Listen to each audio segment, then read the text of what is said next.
back, ladies and gentlemen, to another episode of the Oddass podcast. I'm your host, Jason. This is your other host, Taylor. And today, ladies and gentlemen, we have quite the episode. First order of business. We have a little competition, Taylor and I. A little friendly rivalry, shall we say.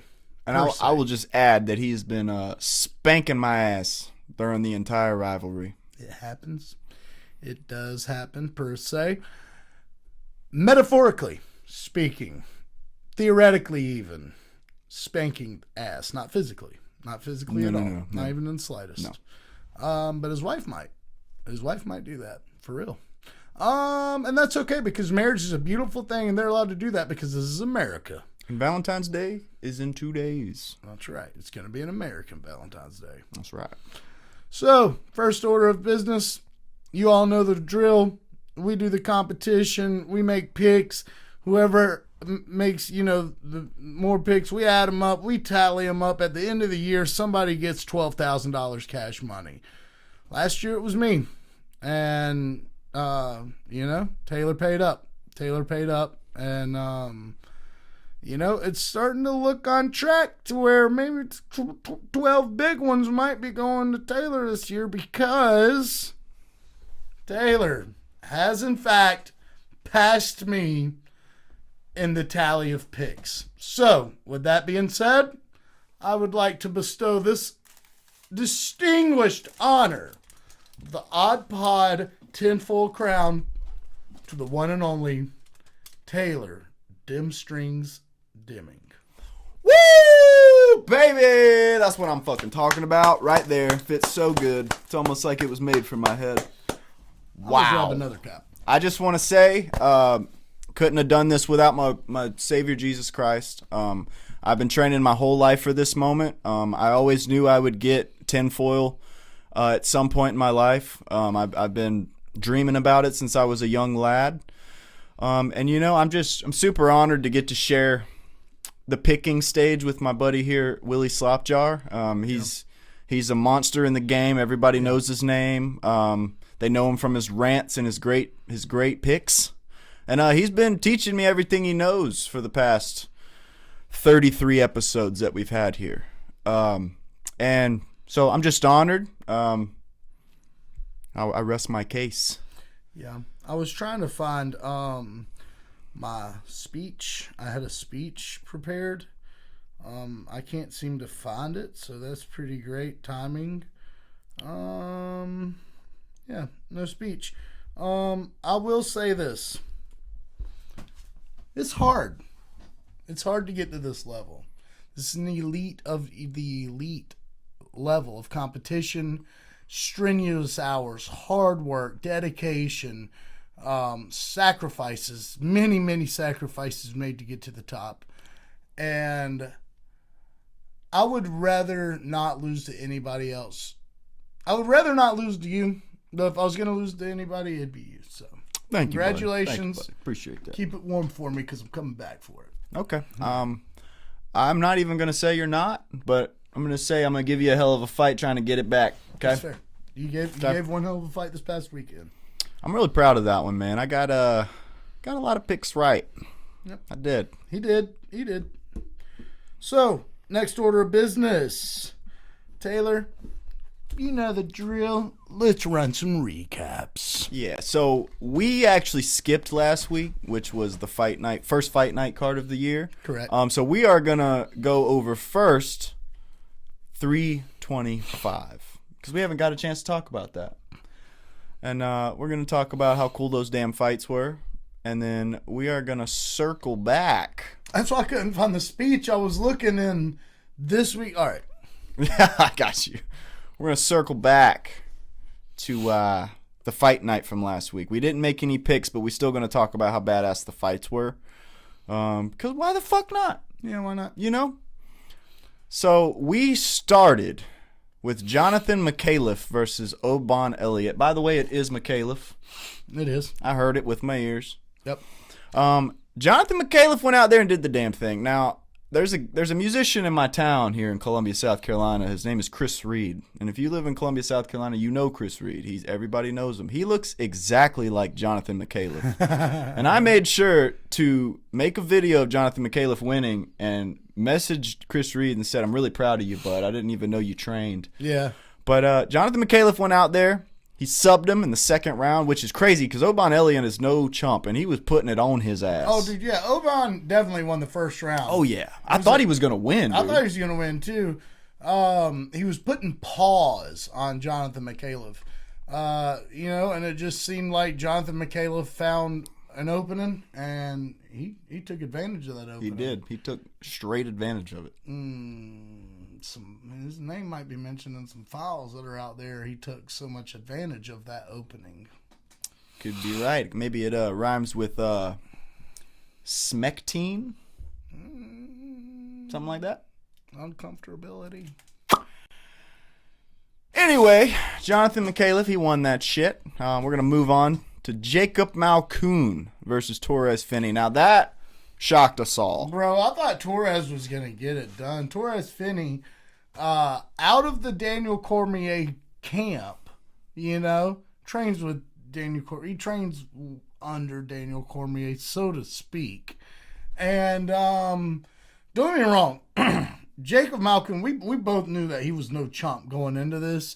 It's just, with DC's reputation and his repertoire, so to speak, we thought that he'd be a little more prepared for this bout. And he's, they all say, even DC said it, which maybe it's an excuse, maybe it's not. It didn't look like an excuse by the end of the fight, but it appeared that he had a broken foot or something. It was his knee. It was his knee? I'm pretty sure it was his knee. I'm not 100% sure, but from what I remember hearing, he had like a torn ACL or something. God. So yeah, his knee was fucked from the beginning. And I'm actually interested to know how early his knee was fucked up. Was it the beginning of the fight? Was it later in the first round? Because he didn't really look good the whole fight. But that doesn't mean he wasn't.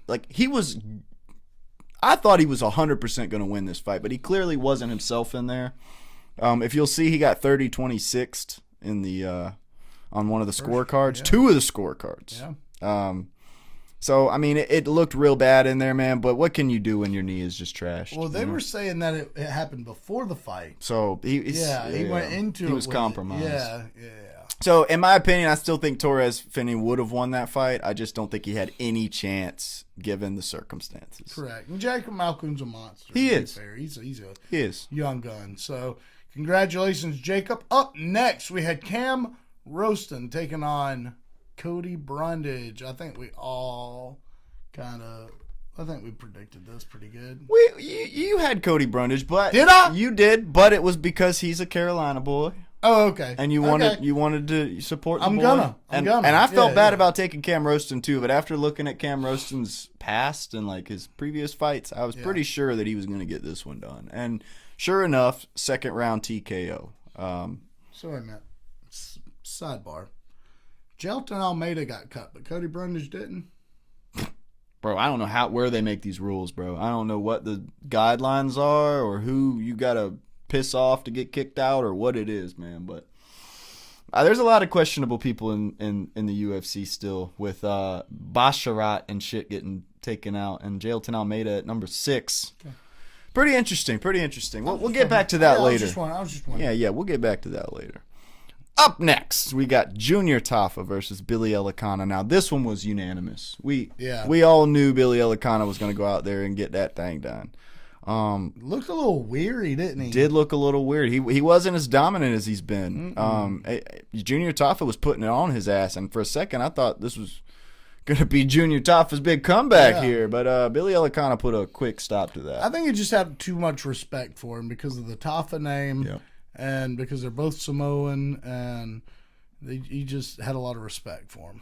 I could see that. It was a good fight either way, and Billy Elikana pulled it out with a rear naked choke. Yeah, and to be fair to Junior Tafa, didn't look bad at light heavyweight. He didn't, bro. I'm interested in seeing him continue to fight. I'd like they should give him at least one more. See how he looks in that one. See how he does in that one. Let his body get acclimated to light heavyweight, and if you want to cut him after that, then by all means. But right now, I'm cool with seeing Junior Taffa give another run, at least one more run. For sure. Yeah. For sure. Up next, we got the Australian Trailblazer, Quillen Salkeld, against the legend Jamie Malarkey. That one did not go very well for Jamie Malarkey, which, again, we knew this. We knew this was going to happen. They fed Jamie Malarkey to Quillen Salkeld. And I hate to say that because Jamie Malarkey deserves respect. I mean, he's a legend. He's been in here for a long time. He's fought a lot of really big guys. Took it on short notice, too. And he took it on short notice. I mean, he ain't scared. But Quillen Salkeld's different, bro. Yeah, dude. That's that dude right now. And I think that youth came in. I mean, he's just good in general, but I think the youth really helped him in this, too. Oh, yeah. Though, I'm going to tell you, he breaks into that top 15, top 10. I don't You're going to have some problems. Yeah. I mean, that's a stacked division. Dude, you know what? Let's sidebar this, but after we get done running these recaps, I'd like to run through the top 15 and go name by name and see who we think he'd win against. And who Let's do that. That sounds like a great idea. Up next, we had Battle of the Obese. Tai Tuivasa took on Taliesin Teixeira. Holy shit. Ty, big homie, I thought we was boys, dog. For real. I mean, I'm pulling for him every time, even after now. I will still pull for Tai Tuivasa every time. It almost doesn't matter. Unless the man standing across from him is named Tom Aspinall, Sergey Pavlovich, Curtis Blades, John Jones. Who else is in that top or above him? Costa Cortez. Who else? Volkov. You know what though? He knocked out Volkov, I think. I think that might be accurate. It might not be, but I seem to remember that. Or maybe it was Derek Lewis, but I know Derek Lewis did, and it was sick. If you've never seen that, you should go watch that. Guys, if you've never seen Derek Lewis versus Alexander Volkov, go watch that, because his coach had a moment in between where he was like, "Do you fucking want this shit or not? Do you fucking want it? Well, I need you to knock him out, because you're down 2 and you're dead in the water. You need it now, son." He had like a Leon Edwards coach's moment, and then Derek Lewis went out there and knocked him out. Fucking sweet. Love when that happens. Yeah. But no, these guys were out of breath. These guys, they fought for 3 minutes, and the rest of the fight was kind of like them just, I feel like Ty was giving more. He was putting more effort into getting it done. But dude, these guys were just like, guys, this is your top 10 heavyweight. There's a problem with that. There's a big problem with that. There's a huge problem with that, man. And one of your top 10 heavyweight is out of here. I mean, dude, the only one that doesn't look kind of fat. For being honest, you got like Curtis Blades, Tom Aspinall, Cyril Gahn, Almeida. Who else doesn't look fat in that top 10? I mean, Cortez Acosta looks less fat, but he's still a big boy. He's still a big boy. Yeah, I'd hate to be a Chinese buffet in that man's way. Yeah. At any rate, I do agree Taliesin Teixeira got the dub. I feel like he inflicted a little more damage, but I do feel like Ty wanted it more. It was just a game of, can we take a break, is what it seemed like. Yeah, all in all, not the most exciting fight to watch. Nah. Anytime heavyweights go to the decision, it's a letdown. Most times, yeah. Most times. Like a lot of the most times, for sure. Yeah. Up next, we had Rafael Fiziev taking on Mauricio Huffy. Man. Dude. Did you take Huffy? No, we both had Fiziev. Yeah. Dude, I never in a million years thought Huffy would go out there and do that. Dude, the first round did not look like he was going to do that. No. He was very standoffish in the first round. The second round, dude, he went out there and he channeled Volkov. Yeah. He channeled Volkov. He did it. I saw it. He went out there and did the damn thing. Yeah, Put his ass down, son. Dude, listen. It's like he had to line up that right hand. I'm pretty sure it was his right hand. And I'm pretty sure it was multiple times as well. And it was like, it's like he had to find that off rhythm. You know that it was a counter for sure, but it had to have been. You can't catch guys like Fiziev or Dan Hooker or BSD or Dustin Poirier, any of these really, really top level guys. You can't just catch them with like a semi-off rhythm counter shot. It's got to be a really weird shot, and he did. He did multiple times too, by the way, and then knocked him down, jumped on him, finished the job with some ground and pound, and man, yeah. I'm happy for him. Me too. You know? Me too. But it sucks seeing this Fiziev run. I think he's now what? He's like down 3. Yeah, dude. He's lost his last 3. He's not doing too good in this top 10. He took on Gagey. You know, and that was like a top 5er. That was like a legit, and it was a war. Mm-hmm. And then took on Gagey again on short notice. Had another battle, and then gets in there with Huffy, and man, talk about a tough stretch. Yeah, I did not see that happening, but I am still happy that it did happen because it was good to see Huffy show what he can do after that last fight he had. Because he went out there and did some amazing things in his previous fights, and that last fight just didn't look like him. No. And now I feel like he's back, man. I can believe in him again. But of course, Volkanovski will do that for you. Yeah, it's true. And I mean, I hate to see Fiziev lose anytime, but Fiziev's got to figure something out, man. I honestly feel like he is just too orthodox. Yeah. I think he's too predictable. Yeah. Like he's got all the fast twitch movements. He's got it all, dude. He's got all the fundamentals, but he's got the fundamentals down so packed that people just see right through it. And they're like, oh, he's going to use fundamentals on me. Like very good top level fundamentals. So if I can just remember that, then I just got to look for my opening. And I feel that's exactly what Huffy did. Yep. Yeah. Yeah. Yeah, I believe so. Yeah. Up next, this one hurt. We had Dan Hooker, who took on Benoit Saint Denis. Bro. Yeah, it happened. It did. I'm damn near speechless. Moment of silence. Dan Hooker didn't look bad to start with. It was looking like, oh shit, Dan is about to win this fight. And then just he wasn't. And then he got on the ground. And then he just wasn't. And it was over from there. Did he get crucifixed? At one point in time, he had the option to crucifix him. And did he? I can't remember. I know that he had him down in a very bad position and was elbowing the fuck out of his face. And it seems like he was in a crucifix, but I can't. It seems like it. That was 2 weeks ago, so I'm having a hard time remembering. Good God. It was bad either way, though. I hate that for Dan, too. Yeah, I was. That one hurt. That one and Ty hurt. Ty not so much because I was looking at it and I was like, did you do no road work for this? You know what I mean? Do you fucking even want this? Yeah. With Dan, it's like, dude, he was looking like he was on route to win that fight. He was trying. Yeah, and I mean, he was winning for like 2 minutes, and then he just wasn't. So from what I've seen with Dan Hooker, and I don't want to say too much about him because I know he's your boy, but that's my dog. It seems like he doesn't have great game plans coming into fights. It seems like he likes to just go out there and just fucking feel it, dude, and just have a brawl. Hey, Dan Hooker never told you he was gonna be champion, big dog. Oh, I'm not saying that. You know what I mean? I'm just saying. Dan Hooker, he's an OG. He's a street fighter. You would think if you're fighting Benoit Saint Denis, getting on the ground is not a fucking option. Yeah, I know. I think he put a lot of faith into that guillotine setup. You know, keeping folks from taking him down. And to be fair, it was really good against Gamrot, who's one of the better wrestlers in the division.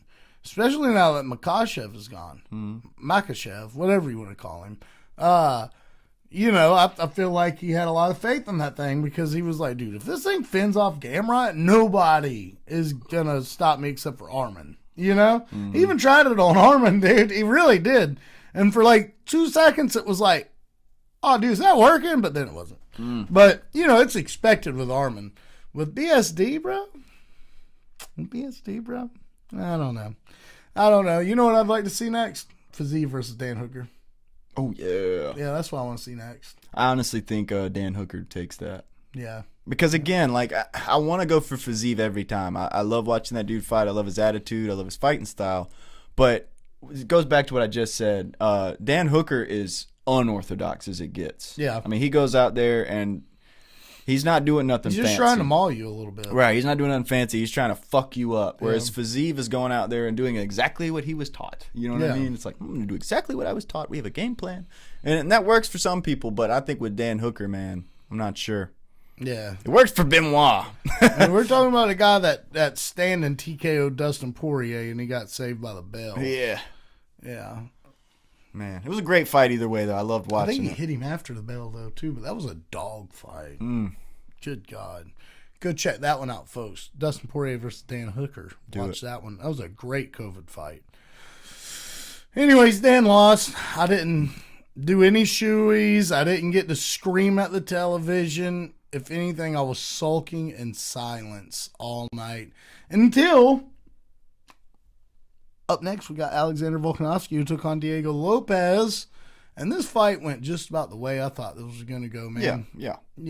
I mean, listen, I know UFC wants to push the Mexican market, and they want to have a bunch of, some South American viewership per se, but they're not going to be tuned in to see Diego Lopez as the champion fight, though. That's what they're not going to do. They're not. They're not. We got to put some respect on Alexander Volkanovski's name, bro. He's got to be on the GOAT list somewhere. He's goated. And I don't ever hear his name mentioned in that list. People but he's give that dude respect. Got to be there, bro. He has been a dominant champion, except for the few folks who we shall not name right now because we are giving Volkanovski his flowers. I mean, we can, though. You go ahead. I mean, they just happen to be two GOATs as well. Islam has got to be in the GOAT talk. He's got to be. For sure. I mean, that's actually a good point. The only people that he's lost against are other GOATs. Yeah. And then Ilya, who might not be like greatest of all time for sure, but he's like he might be greatest of this generation minus Islam. He's up there. Especially with star power. If you want to add star power to it, Yeah. What you see that up there? Oh yeah. I bought those. I've seen that. Should get him to sign them. They were way too much money, just so you guys know. In the penal area. I don't know if I'm gonna do that. All right. But no, yeah, it was a good fight though. Diego showed his toughness. Volkanovski just proved to be better. That's all there is to say about this fight. Really, he just proved to be better, dude. Right. It even looked like Diego might have been hitting him harder. You know what I mean? Mm-hmm. In some of those sequences, it just looked like Diego hit harder. And don't get me wrong, his boxing was crisp. Volk was just better, bro. Yeah, man. Yep. And that was UFC, what was this, 325? 325. Yeah. And we actually do not have fights coming up this Saturday for, Valentine's Day weekend. But, in normal odd pod fashion, at the end of this episode, we'll go ahead and recap this last fight night that we just had. Mm-hmm. With Bautista and Oliveira. Yep. So y'all stick around for the end for that. Yep. Next up, he fights March 14th at Attitude MMA 37 in beautiful Memphis, Tennessee, when he faces Damian Gothard. He's our friend and yours. He's got the sand and the hands. He's got the J-piece and probably somebody's teeth. The muscle and the hustle. Avery, these hands, Wilson!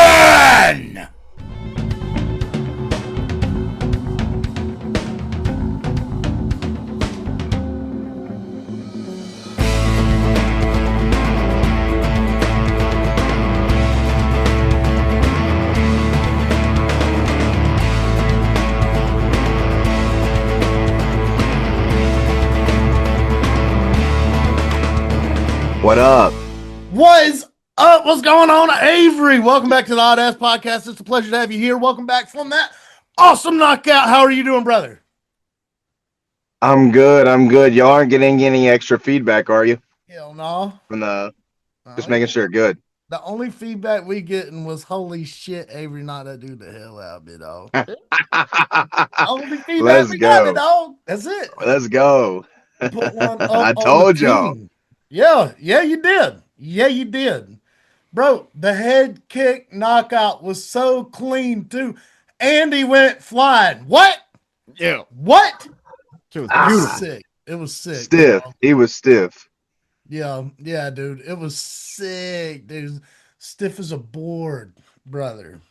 So how are you feeling? It's been a couple weeks out, man. Let's just talk life, brother. Let's dial it back a little bit. How's everything going, my man? Everything's going good, man. I just got back from Vegas with Boy Juice. He Shout just out. fought. So, I'm kind of got it back here and getting back to the routine, trying to like get back to normal. Hell yeah. We see you rocking the old Big J piece this time. Shout out Jesus. Absolutely. Yeah, Shout out. actually, my sponsor, Springfield VNC, like I told y'all the boys, Woo. after I won the fight, I shouted out old J Man, and Hey, he came and wrapped his chain around me. sheesh. That thing clean, dog. That's a good damn sponsor Yeah, right you there, ain't bro. kidding, man. Yeah, he's awesome. Springfield Vapor and Cannabis, my boys. Hey, you also fulfilled the promise of knocking the boy out in their corner too. Bro, you did. I did. I'm glad you remembered that. I did. Oh, Damn right. dude, we're boys. We're boys. Of course we're gonna remember that. Dude. No, Let's but go. for real though, it was super sick. Obviously, the sponsor come through. Shout out. What's homie's name? Preston. Preston. Shout out Preston, big dog. That thing is clean, Preston. Hell yeah. Hell yeah. So we're back home. We got Big Juice back. We're just hanging out.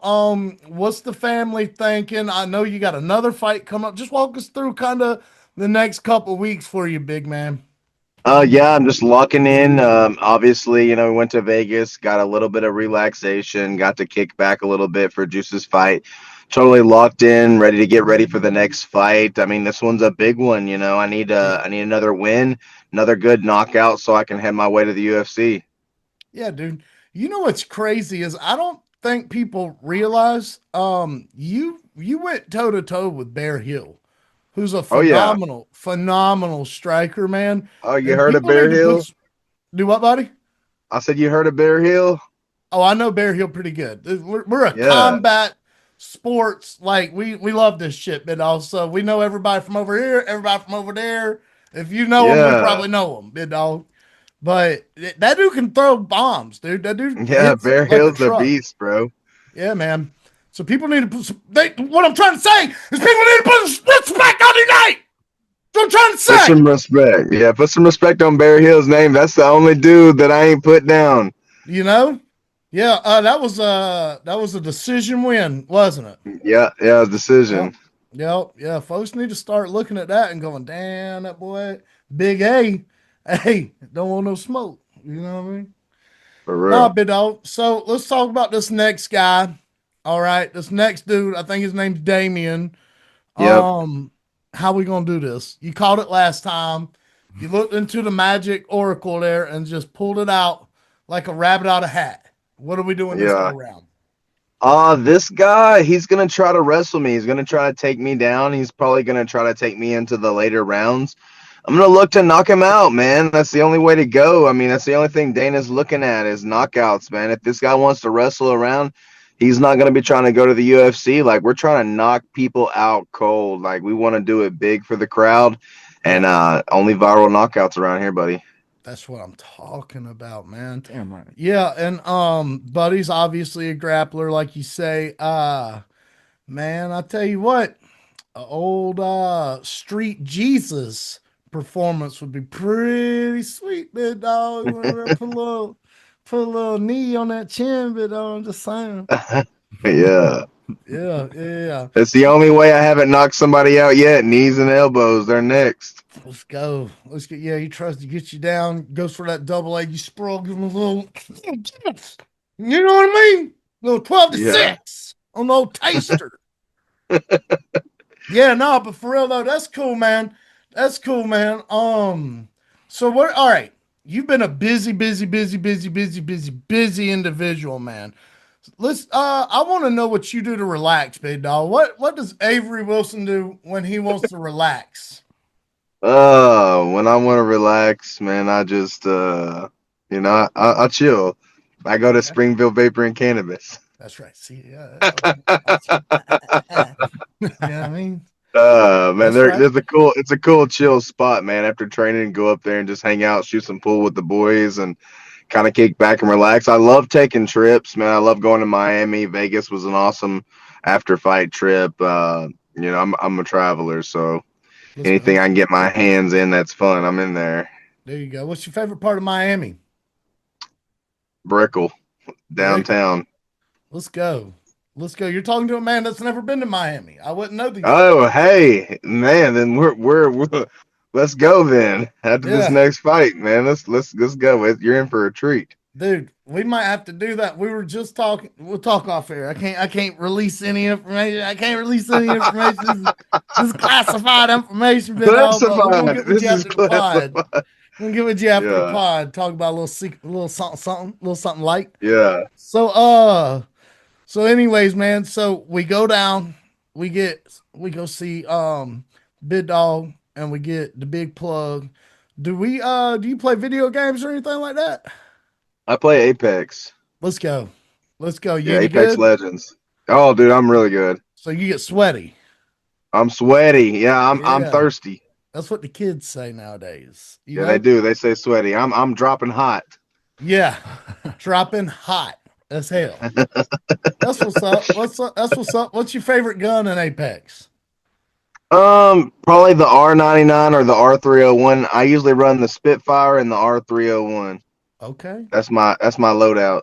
I see, Big Dog. But I've been there since season 1, so those are home. OG. Oh, yeah. OG. OG. Yeah. I remember when it dropped. It was like, dude, everyone was talking about. They were like, "Look, dude, this thing's Everybody. free. It's made by a Free. AAA developer.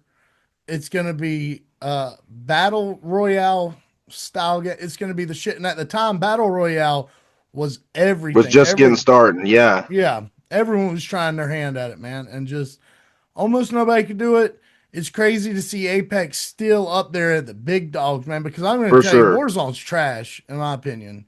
I think Warzone's trash, big dog. I really do. Yeah, I mean, I'm straight. I play nothing but Apex, so I don't have time for nothing else. Yeah. Yeah, no, I don't really get much time. We do play a little video game every now and again, but we don't really get too much time. I'm always working. He's always grinding. You know how it is, big dog. Just For sure. different shoe on a different foot. Got to every day. So, all right, when you're looking for a succulent meal to lay your taste buds on, what is your preferred dish to eat on? I love steak. I mean, how can you beat steak or like crab legs or Yeah. some good pasta? Like anything good, I'm in there, man. That's my stuff. Yeah. You know what I like to do? I'm gonna give you the little Steven secret. You ready for this? Let's hear it. Yeah. I like to take the New York strip, okay? Uh-huh. Throw it in the cast iron with some butter. Uh-huh. Okay? A little Tony's, just a little bit. It's little Tony's. You don't want to overdo it. You don't want to overdo it. While you're cooking that, you get you some angel hair noodles over here. In a whole nother pan, you get some scrimp cooking up in some butter. You take some lemon pepper, throw it over them things, right? You take some Bertolli's Alfredo sauce, throw it in there with the noodles, put the scrimps in there, put the steak down, put the pasta right there on top of it, and the old lady's gonna be, All right. on you. The Oddass Cooking Podcast. Let's go. Yep. Yep. Cookbook coming next. Yep. I love it. No, that's what's up, man. So, let's talk about your opponent, man. Let's talk about your opponent, man. Yeah. You seem pretty confident. You think you're gonna go in here? You think this is gonna be a first round thing? I know you said that he's dogging you a little bit, but I just don't know if he can do it. I've looked into him a little bit, big dog. I mean, first round is how it has to go, in my opinion. This guy's going to be trying to take me down and hold me down. Like, I just don't think he's going to have as much success as he thinks. Everybody looks at me and they look at my fights. They're like, dude, this guy's never been to the ground. He's never been really tested. Like, he's never been wrestled. And that's because it's hard to take me down. Like, I'm not just going down. Yeah. And I think that this guy's gonna have a lot harder time than he thinks. Like as long as he can take a punch, then he might be able to withstand it. But I promise you, I'm gonna hit this dude harder than he's ever been hit in his life. Yeah, man. Yeah, man. We believe it. Oh, yeah, we fucking do. Yeah, man. You know, it'd be really sick. You know, it'd be really sick. And this might be a total Theo Von take. But if dude went to like double leg and you just straight up soccer kicked him right in the teeth, just sent his jaw into orbit. You know how fucking cool it'd be? Ooh. That'd be cool. That'd be cool. It'd be pretty cool, big dog. Yeah. I'd share it. I'd share it. Speaking of I sharing it, sure. your social media, bro, those videos you be doing, I'll be at lunch. I work construction. So it'd be me, two other white dudes, about 3 or 4 black dudes, and all Migos. Woo! And we all been sitting watching your videos at lunch, big dog. They are awesome. Hell yeah! Thank you. Yeah, Thank you you. put a Shout lot out of to work Alex into that. McGee. Alex McGee's been taking care of all my social media. I appreciate her. Yeah, shout out to Miss Alex McGee. Is that Miss Alex in there in that like that newest one you got the training video? Y'all beating Yeah, each that's other her. up? Yeah, Yeah, no, she does really good work, dude. That was awesome, dude. They for all sure. liked it when you front kicked her out of the frame because she kind of it was like Family Guy. She just went, shoot, he's gone. Yeah. Yeah, yeah, no, it was great. That was great, man. So, we get rid of this dude. What I mean, I hate to be asking you, big dog. I really do because like I don't like asking athletes this, but with you, you're just a whole different kind of specimen to me. And we look at people across the freaking country every day, almost all day if we're not working, and you got to think Mr. Dana White should probably be seeing you, or maybe not Dana because he don't do that shit no more. But the matchmakers for a fact should Yeah, be like, Mick Maynard's looking at me. I know he is. yeah. He's watching. If you could say anything to Mr. Mick, Mr. Maynard, if you could just say anything to him at all, big dog, what would it be? This is the UFC. This is these hands. He is the show. Put him in there, and that boy's gonna knock somebody out cold. Yeah. It's the only way to be. Let's make heavyweights great again. Donald Trump. Let's go. Hey, That was awesome, great. dude. That was some straight Paramount level production promotion, dog. Let's go. Yeah, straight up. All right. Hey, I got a question. You believe in aliens? Yeah. Got him off guard with that. Yeah. I'm smooth like that. I'm smooth like that. So you go- Yeah, no. That's cool. Hey, the reaction that's half the payment, big dog. well, I was thinking aliens, and I was like, which alien? Oh my goodness. Oh my god. Oh my god.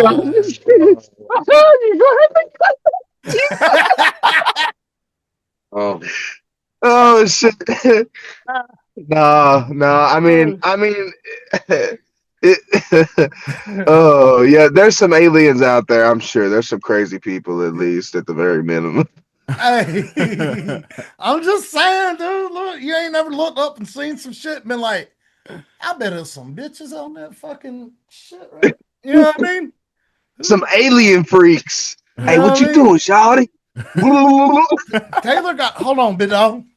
Taylor got a whole tinfoil hat right here. That's right. We really about this shit, big dog. We really about this shit. Is that the hat that AJ Cunningham was wearing? Look, probably. That's it. That's the one right there. He signed it for us.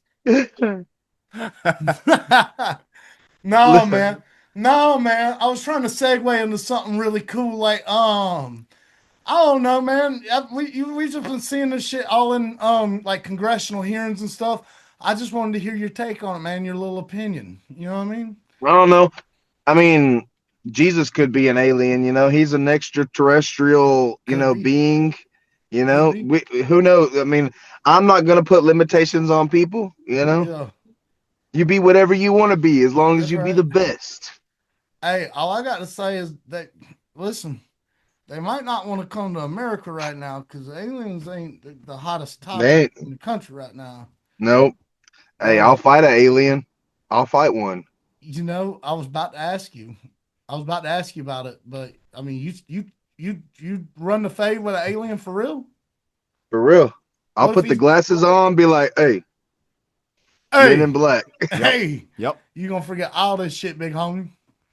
Yeah, you gonna forget this ass whooping I'm about to get. You might not want to do that. He might want to You're remember not the gonna ass whooping. remember it. After I hit you, you're not even gonna remember the ass whooping. There you go. Damn. That's the thing. That's He the gonna wake up, be thing. like, oh, what happened? What happened?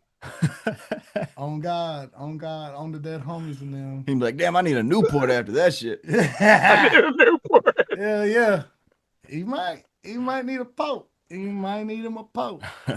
So hey, what's your favorite? All right, going to the gym is never fun, especially for plus sized individuals such as me. What is your favorite training regimen or technique, or walk us through like usually folks go to the gym, they go, fuck, I gotta do this shit, and coach gonna be on Yeah, my ass. Do you got a real favorite shit. thing to do? I mean, I don't know about favorite thing to do. It all sucks. Okay. But I mean, the main thing I love to do, so like Mondays, I work with Taylor Ramsdale. That's my strength and conditioning coach. Shout out to. And yeah, shout out. And we meet every morning on Monday mornings, and that's my first workout of the week. And it's usually like, it's pretty intense workouts. So I'm like, and then right after strength and conditioning on Monday, we go straight to wrestling practice, which is also the hardest practice of the weeks. So I have the two hardest practices on Monday back to back, only an hour in between them. And so I feel like that just starts off my week right. If I can make it to those two practices and grind as hard as I can, which I always do, then I'm going to have a great week. Okay. No, I was just wondering. Man. You know what? That's a really good mindset to have. That's really good. If I get these hardest things out the way right now, the rest of this week, big dog, it's gonna be smooth. Set that bar high early. Yeah. Absolutely. Yeah, man. So, what's the funniest thing you've ever seen in the gym? The funniest thing? Yeah, the funniest thing. Give us the scoop, big dog. I don't know, man. I know you've seen some embarrassing shit. Now, come on, cuz we scoop. I don't know about embarrassing. I mean, I've seen some people get embarrassed. Like, Shit. I've seen people try to come off the street and fight people and Ooh. get knocked out in the ring because they thought they was 110-0 in the streets. And, Ooh. people, but I mean, the gym is a humbling place, man. Like, usually, everybody's really cool. Nobody's trying to do anything crazy. You're not getting checked or nothing like that. Yeah.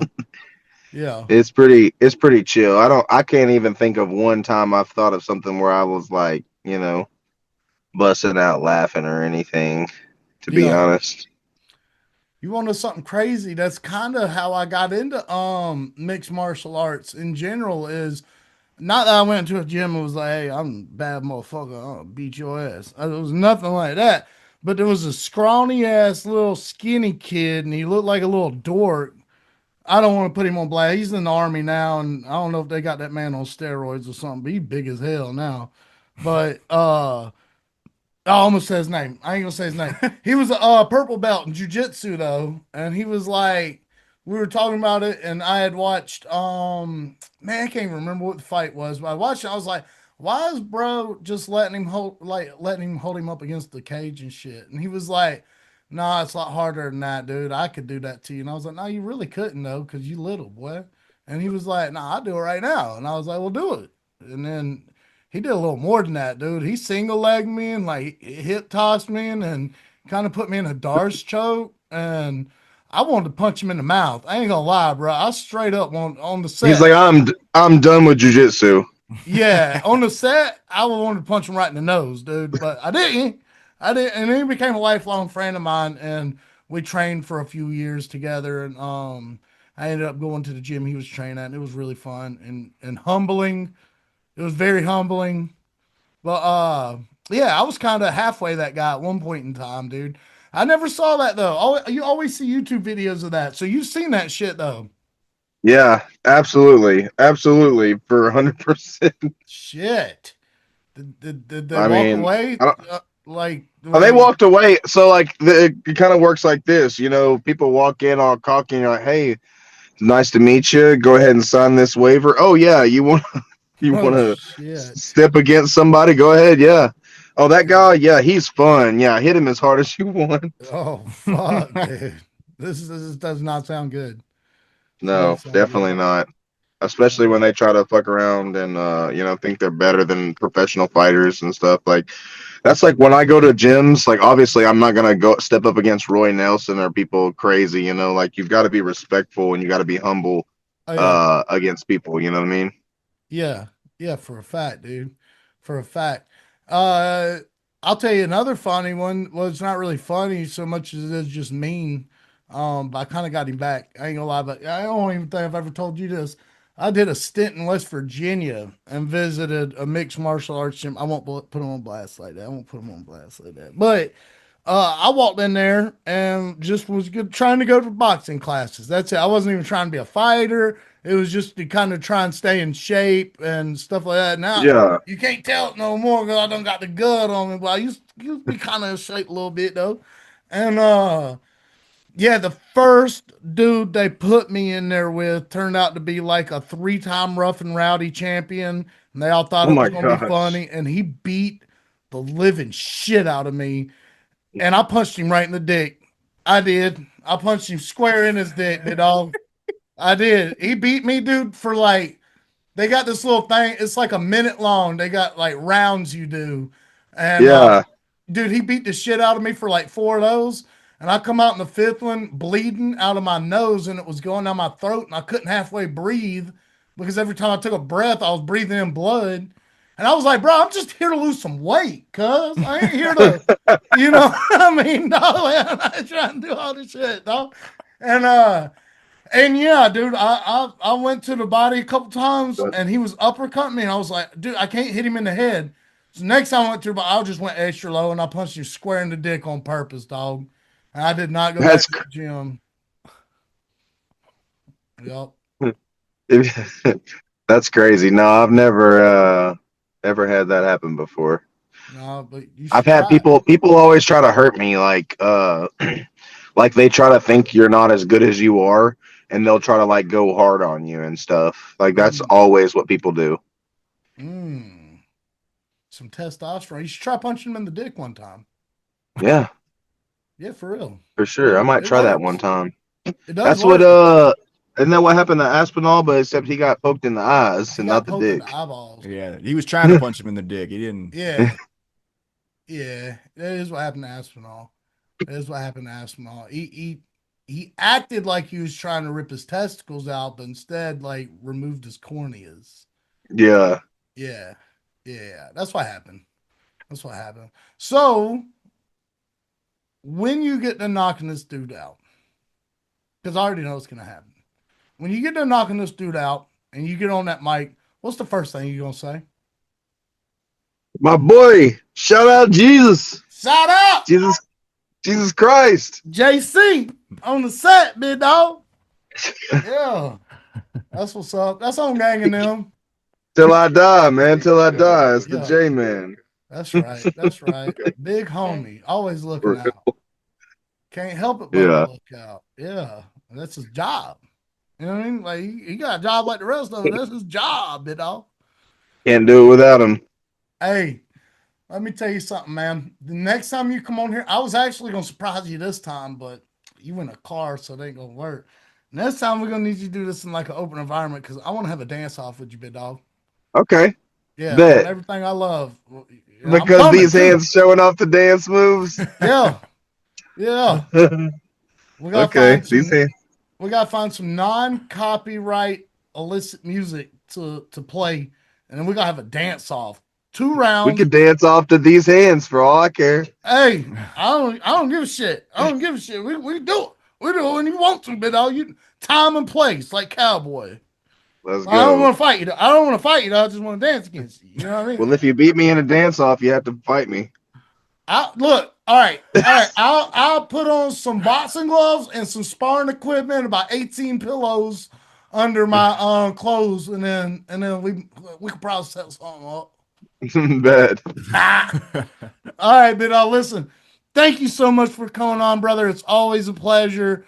And good luck in your training camp. Good luck in life. Just, man, we fucking appreciate you, man. Really. One of the best Yeah, human beings absolutely. out there right now. Yeah, holler at me, boys. Let's get together. Let me know what's up. Yeah, and I'm gonna hold you that Miami thing too, but we'll talk here in a little Yeah, bit. absolutely. Holler. All right, but peace. See y'all. Yep. And welcome back. Taylor, I gotta tell you, this was one of the funnest interviews I think we've ever done, dude. Dude, I love talking to that guy. That dude's awesome, dude. He is. He's like one of the boys. Yeah, and if folks are wondering what we're gonna talk about off the record, fucking don't. Yeah, no. Don't even Don't worry worry about it. about it. We'll tell you when you're ready. That's right. And you're not ready. You're not. You're not ready for that shit. You're not. I wish you guys were, but What you not though? You're not. What you really not though? You're But really you're not. not. No, you're not. So, Taylor, why don't you just segue us into this next portion of the podcast? Because this is going to be fun. All right, guys. Here's the deal. So, as you know, we don't have any UFC fights this weekend, but what we do have is we have some other fight organizations putting on some pretty banger cards. Yeah, we do. And this first one is Karate Combat 59, y'all. Yep. 59. And if y'all don't know about this, if y'all don't fucking know about this, you should go check it out. Matter of fact, don't check it out. We're going to tell you about it right now. So, the main event of this card is the UFC's Walter Walker, Mr. I will take your foot with me to my house, Yeah. up against the footless Zion Clark, the Yep. wrestling phenom with no bottom half. He's got no bottom half. What's he going to do, dude? What's Walter going to do? You can't heel hook him. He's going to have to That's his whole He's shtick. going to have to wrist hook him, dude. Yeah, he's going to have to. A piece of me wonders if this is like more exhibition than anything. It really does, bro, because Walter could legit, I feel like, Pick this dude up this and just slam him. seems wrong to say, bro. I'm not. Go ahead, say it. Go ahead, say it. Seems like, those cartoons where they reach out and grab someone's head and they're like just swinging hooks. Yeah. And they can't. It seems like he's going to do that and then just push him down, reach over politely, grab an arm, maybe put him in like a wrist lock situation, and then walk away with the dub. Dude, Walter Walker is about to fight Geodude Yeah, from Pokemon, dude, okay? Oh my Just think about that. Oh my god. Think about that. You really said that. It's true, dude. It is true. I'm not saying it's not true. It's 110% true. Oh my god. Hey, dude, for a halfless dude, that dude's ripped. He's ripped as fuck, dude. In half, too. He is so true. It's the truth. Why does he not got legs? What happened to his legs, dude? That's how the Pokemon people designed him, man. No, did he get in like a wreck or something? He got run over or something? Should we look it up? Fuck, yeah. Should we pull it Probably up? should. I'm not trying to be disrespectful. Let's fucking look it up, dude. We're going to answer the question for all of you because that's what we do here. I've got a mustache here that keeps going to my fucking nose, and it's driving me insane! Yeah, let's see. Zion Clark legs. How does he poop? No, it doesn't say that. It does say that. Why does it say that? Oh, shit, dude. Oh These people are God. fucking out of He was it. born without legs. Oh, that's crazy. Canal regression system. Okay. Zion Clark was born without legs due to a rare congenital disorder known as caudal regression syndrome. This condition causes abnormal development of the lower spine, affecting approximately 1 in 100,000 children. Despite this, he is an elite athlete, setting Guinness World Records and competing in MMA. Does he still have a penis? Yep. We gotta look this up. Look it up. Zion Clark's dick. Yeah, just type that in. There's no verified public information or official statement from him addressing the specific private details of his anatomy. I'll take that as a no. He's probably not got a dick. Because if you did, you would talk about it. Yep. Look, does he have a dick? If so, does it hurt sitting on it? We need to have an honest discussion pertaining to Zion Clark's miracle. That's on Reddit, folks. That's on Reddit. Yep. Next fucking level absurdity. That's pretty wild, dude. Needless to say, Walter Walker is going to have a tough time with this guy because he's pretty much made his living off of nom on people's ankles. We're going to find out. But besides that, this card, dude, is stacked full of previous UFC fighters. Yeah. And strangely, one actual current UFC fighter, which is, that's unheard of. If you've noticed, moving up or, coming up to this fight, Walter Walker and Zion have been doing like tons of social media stuff and interviews and stuff. So I think that goes along with what you're saying about this kind of being an exhibition match. It's kind of for publicity. Yeah, I think so. I just really hope it doesn't look like one of those Craig Jones Invitational matches where they're just kind of like, oh ho ho. Have you seen Craig Jones's next fight? Yes. Oh yeah. Dylan Dennis, right? Yeah. Oh man, that's gonna be fucking good. That's gonna be good, dude. That's gonna be so good. That is not gonna be no exhibition. Nothing. Yeah, no, I'm pumped about that. Me too. All right, let's talk about this card. You go first. Let's talk about this card. So, first. Let's just talk about the fights we know. Let's just talk about the fights we know. Oh, that's what I was about to do. So, okay. So, first notable name is Claudio Ribeiro. Yep. He was in the UFC, I think, a year or two ago? Not even that long ago. Not that long ago. Yeah, and he's fighting Michel Borges. That was a good roll of the tongue, Thank you. Borges. I've been practicing. Can't do it. Borges. Not really sure who Borges is. Looks like a wrestler. But he does look like a wrestler. And this is, I think, an all-out wrestling card, if I'm not mistaken. Yeah, let me go up to the top and see if it says that. Because it seems like I saw that when I was first looking into this, that this is specifically a grappling card. No, it says grappling bout 1. Yeah. Yeah. Just the first one. It's called Friday the 13th. Ooh. Interesting. Yeah, this is going to be fun, though. It's going to be fun. Sheesh. All right. So, yeah, Claudio Ribeiro. Who you got in that one? Well, see, I don't know the other guy, so I'm just going to have to go with the UFC experience and say Claudio Ribeiro. This ain't wrestling, boy. This ain't wrestling. It ain't wrestling. It's karate combat. It's karate. So we're going to take a feller what probably knows a thing or two about karate. That's correct. And we don't think you're going to be able to hump him the whole time. No, hell no. Not with that UFC experience. Up next, we have, I'm not going to try to say his real name, Winged C. Yes, ladies and gentlemen, the living, breathing, walking anime character is fighting a fella named Jaden Lee. Don't know anything about Jaden Lee. Not as exciting as Winged C, but name's nowhere near as cool as. No, that's a pretty basic name. I bet he doesn't emote either. No, I mean, look, he's barely got a picture, man. It's a shadow guy. It's a shadow. Fuck, dude, he's from the shadow realm, though. It might be death. Well, he's gonna go back to his home then, okay? Because I think Winged C is gonna go out there and dance on him a little bit. He's got to after that loss. He's got to, dude. Yeah, Dude, he took that loss hard. He did. Needless to say, when Winged C fights, I tune in. Yep. And I definitely will. So I'm taking Winged C. Oh, I'm taking Winged C too. I take Winged C for every fight he's in because I really want to see that guy succeed, man.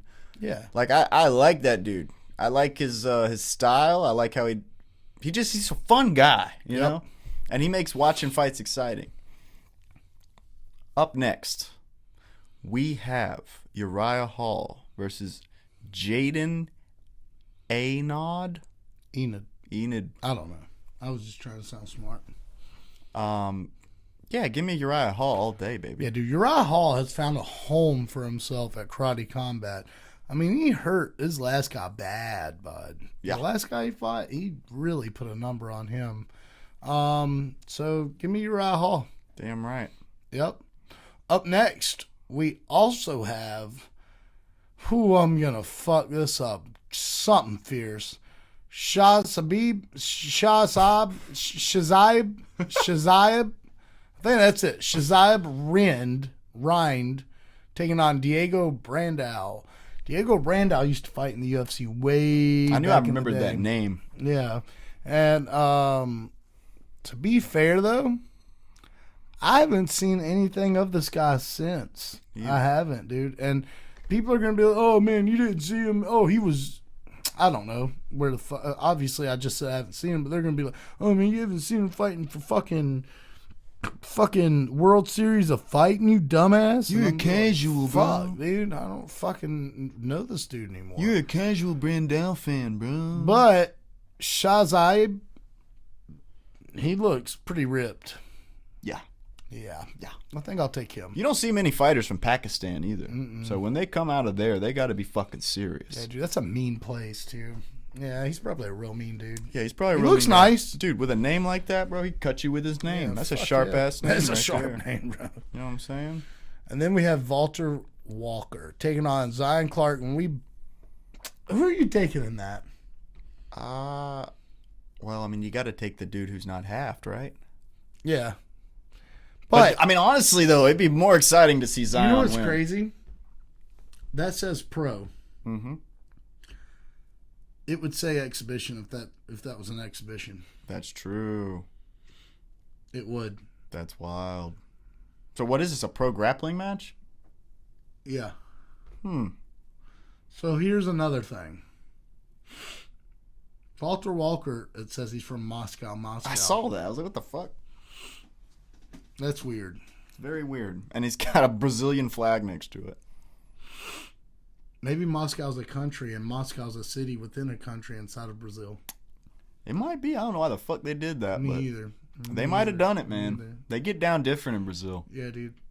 Yeah, but Brazil's a country, so there wouldn't be. Maybe there's a precinct of a city. A state Of the city. country, yeah. City state. City state. Yeah, city state. Know what I'm saying? Yeah, state of a city. And it's Moscow. Walter Walker coming, and he's gonna. That's right. That's what I always say. You know, I'm gonna have to take Walter Walker because I feel like even if Buddy, gets him down, he's just gonna like do one of these. yeah. I mean, how do you keep that man down? I don't know, Dude, I didn't even think about that. It's the bottom half that really keeps you anchored. He's just gonna be wiggling around, dude. Yeah, he's gonna be wriggling around like a little. I mean, earthworm, that shoulder dog. pressure ain't gonna be shit for him. It might be for him though. Maybe That's because he true. walks on them bitches. I don't know, man. This is fucking weird. it's kind of weird, like the physics involved in this fight. We've never seen anything like it. My gosh. Yeah, it's gonna be weird. It's gonna be weird. Well, that concludes Karate Combat 59. We didn't go over all the cards, all the fights, but we do recommend you check them out. Yeah, for a fact. It's going to be top tier entertainment. For a fact, give it a go. Check it out. That's a good promotion, man. That's a good promotion. I'll tell you one thing, dude. I did not know about. I didn't get to see the prelims for BKFC. Oh. I didn't. And what I'm noticing, if you scroll up real quick, big dog, friend of the show, friend of mine, Mr. Zach Kalmus up top. See that? Yeah. Yeah. Looks like he took a L, bro.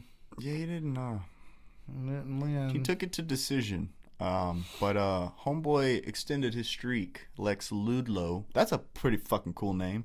Yeah, to Lex 3-0. Ludlow.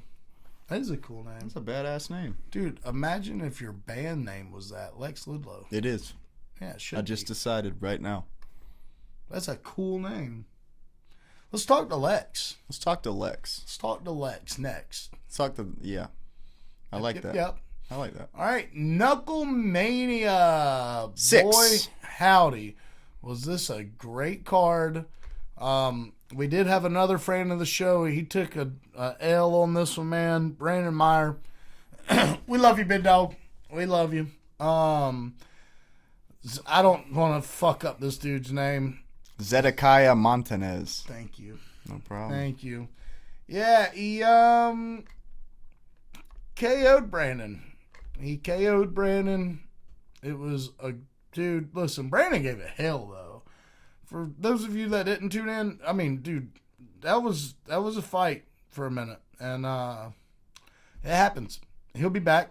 Oh yeah, He'll be back. you haven't seen the last of Brandon Mayer. Hell no. Then we had Cody Russell, who took on Harrison Aiken. And you know,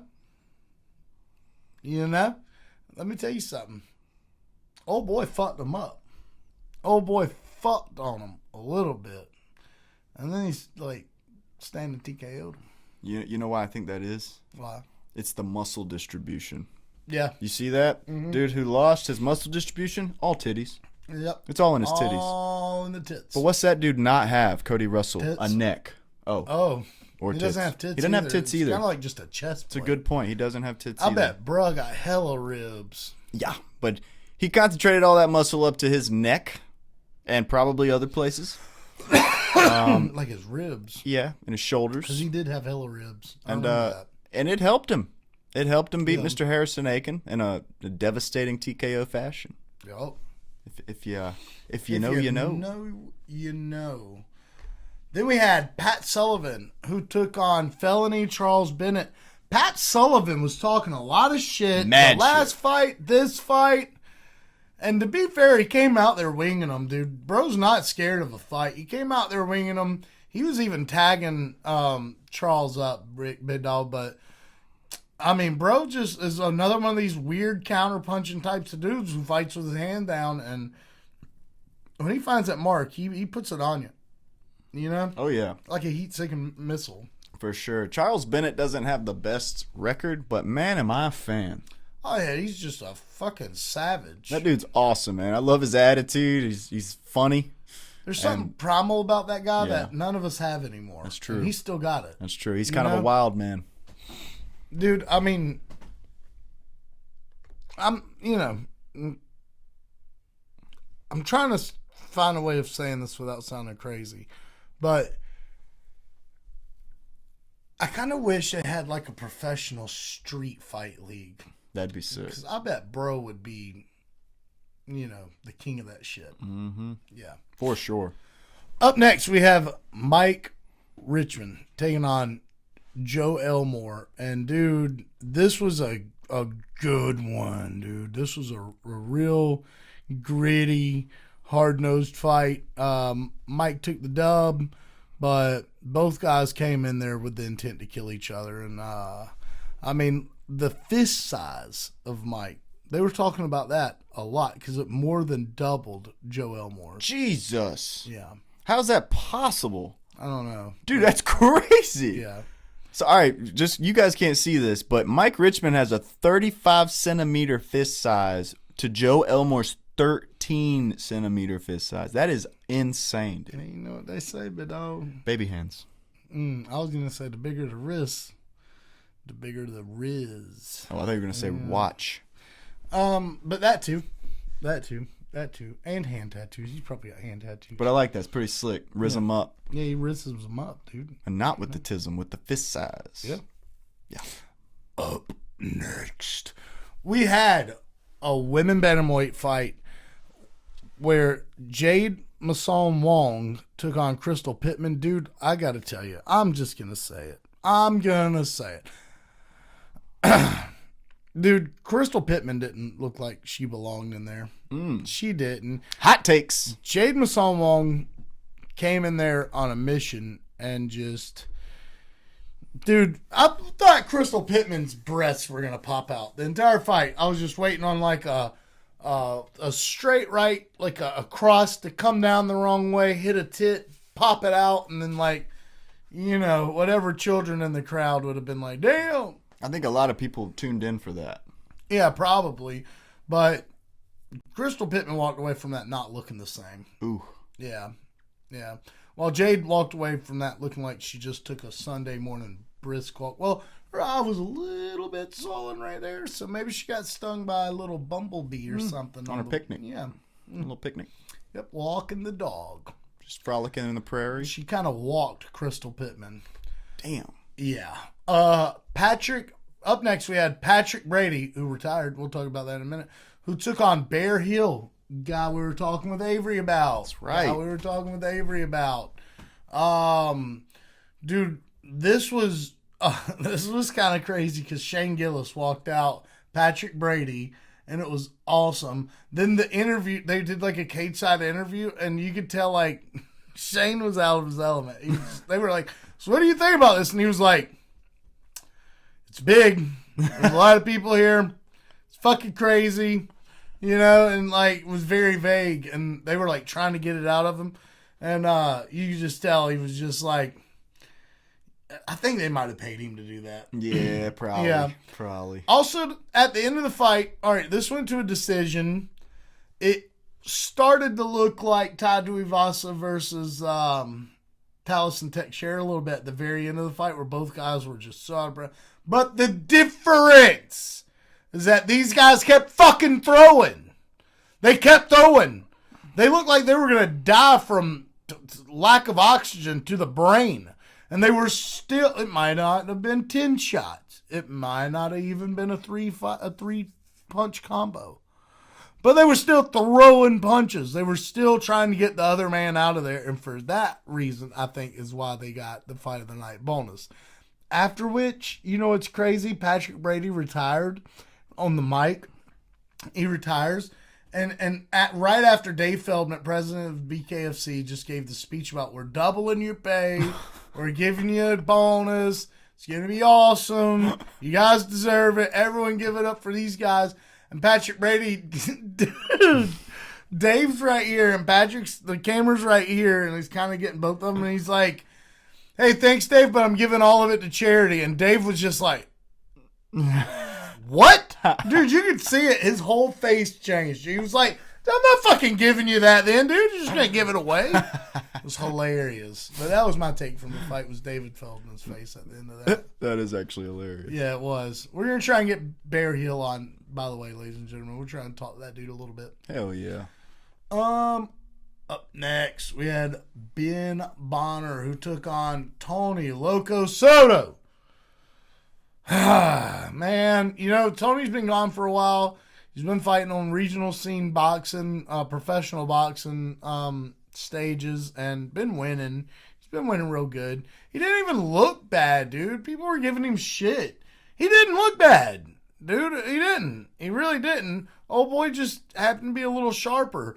I believe if Tony gets back in the gym and just trains, just gets to a regular regimen, and they fight him often, there is I believe in ring rust, and I feel like he had maybe not ring rust the way UFC fighters look at it as, but ring rust as in, a huge stage and being against that level of competition. You know what I mean? Because, man, those things play a part into it, man. You get in there in front of an 18,000 person crowd arena and try to throw bombs with somebody. It's a little hard. And he did good. If he's watching, which I doubt he is, just because, that's a busy man. I've talked to him a lot, actually, and he's like all the time working. So, doubt he sees it, but maybe we'll clip this up and send it to him. Tony, if you're listening, you did great. We're proud of you. And keep going, brother. Keep going, because, man, I saw you in Columbia, South Carolina. I saw you go out there and compete and do great. And you inspired me to watch BKFC from then forward. So, if you're down on yourself, I don't know. It doesn't seem like he's down on himself. But if you're down on yourself, just know, man, you are an inspiration to people, bro. And we are watching you, So good job. Damn right. Yeah. Up next, we had the Cannoli King himself, John Garbarino, who took on Kane Tomlinson Jr. Man, this was a weird fight. Dude, Kane had no answer for John Garbarino. No, and it was weird, too, because John kept, ducking down to bro's knees, it seemed like, and coming up, and Kane just couldn't find the target. Now, the refereeing in this fight was a little off. It was a little questionable. And most fans are truly trashing the shit out of the ref. But, man, I watch BKFC almost as much as the hardcore fan. Okay? I didn't see the slip. I didn't see this. I saw it in slow motion afterwards, but I thought it was a knockdown too.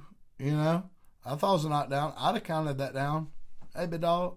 I mean, it didn't matter anyway. Homeboy got knocked down multiple times. I can't make it 3 with this hand because I broke this hand a lot, so I'll do it with this hand. Because you never hear him talking on the thing. I'll do a German 3. There you go. Yep. But yeah.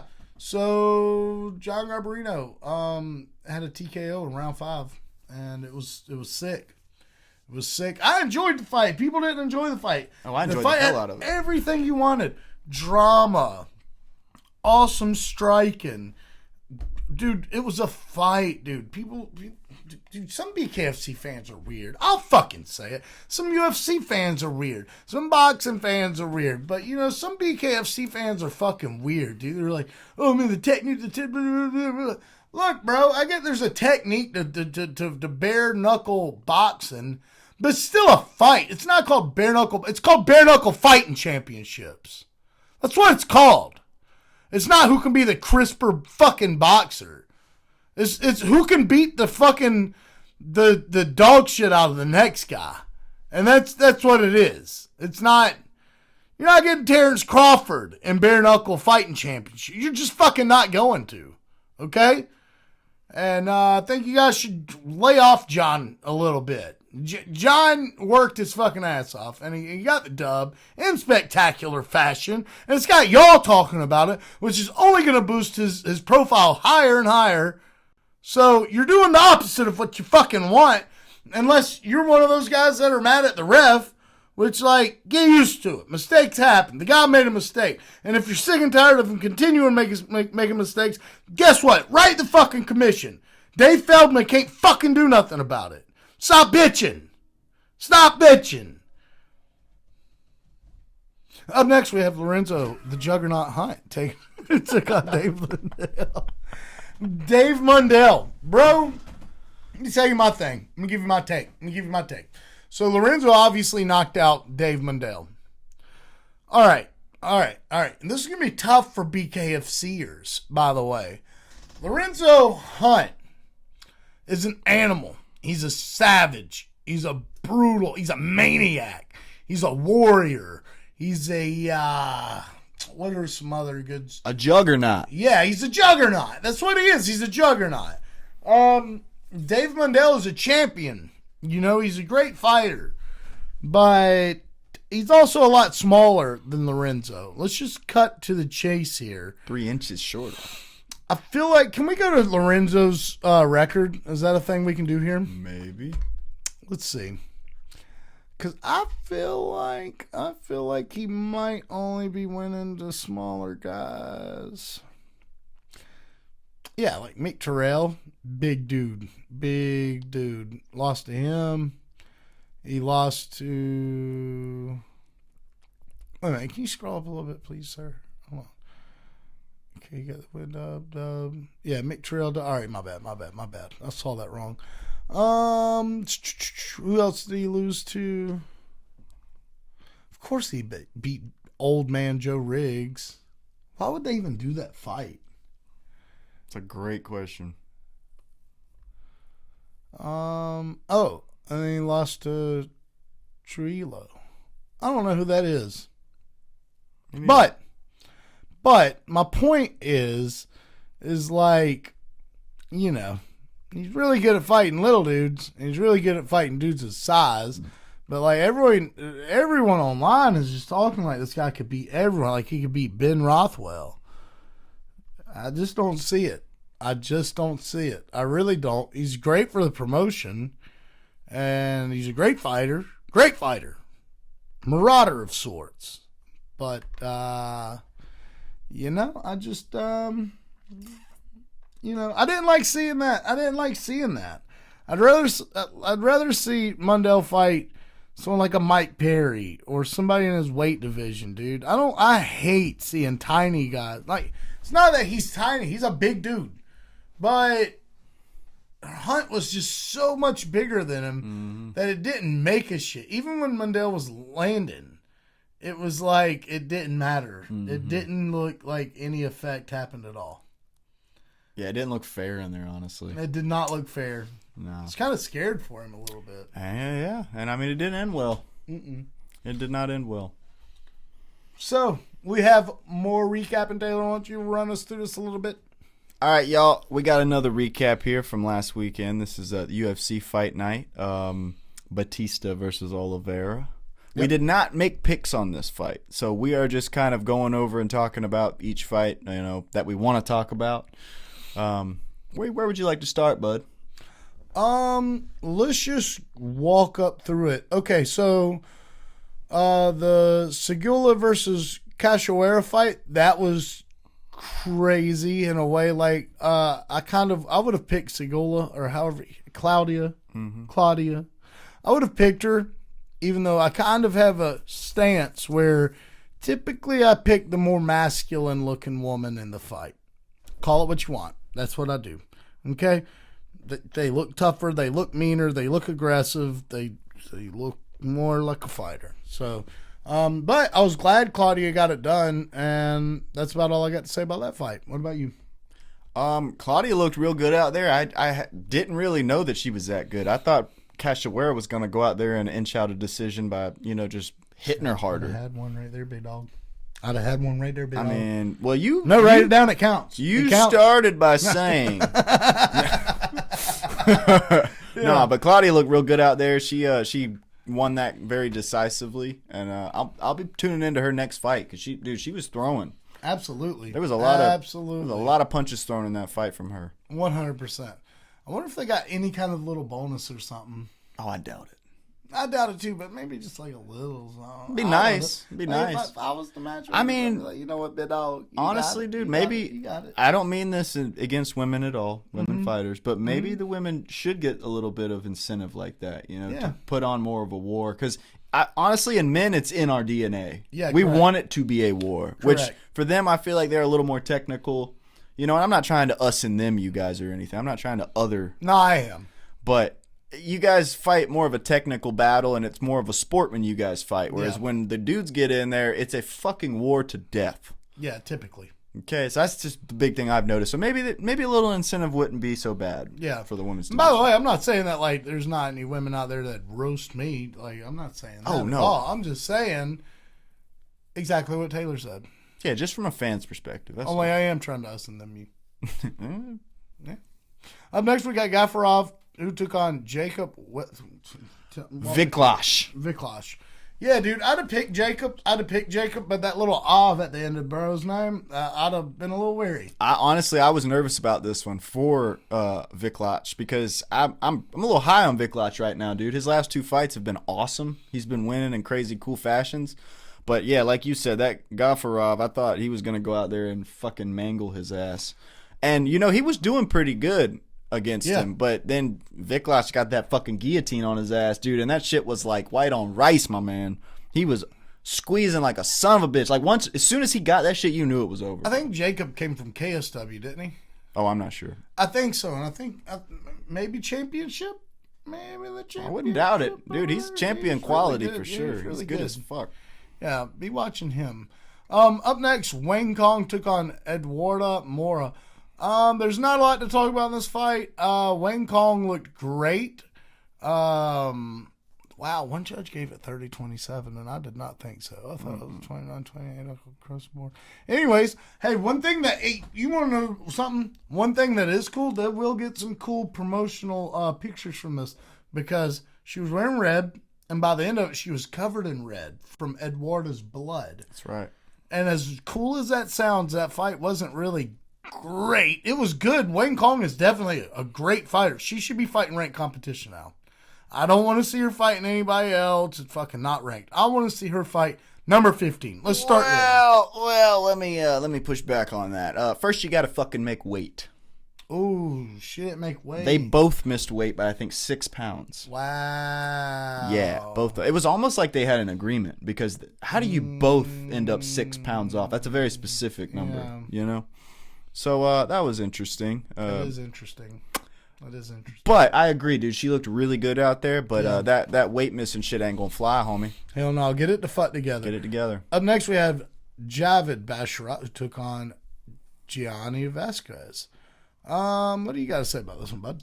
I gotta say that we have a great new prospect in the UFC in the likes of Gianni Vasquez. He came in on short notice, I think like 5 days notice. Yeah.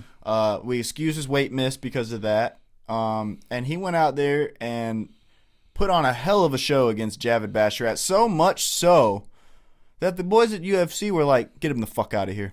Get him the fuck out of here." Yeah, they got him out of there. They got him the fuck out of there. Javid Basharat is no longer in the UFC, guys. Even with the dub. Even with the win. Hey, get out of here.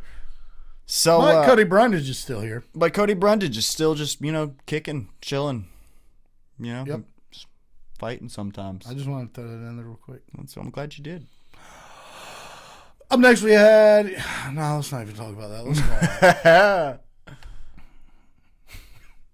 Oh, okay. Nikolai Veretnikov took on Nico Price, and bro, it was...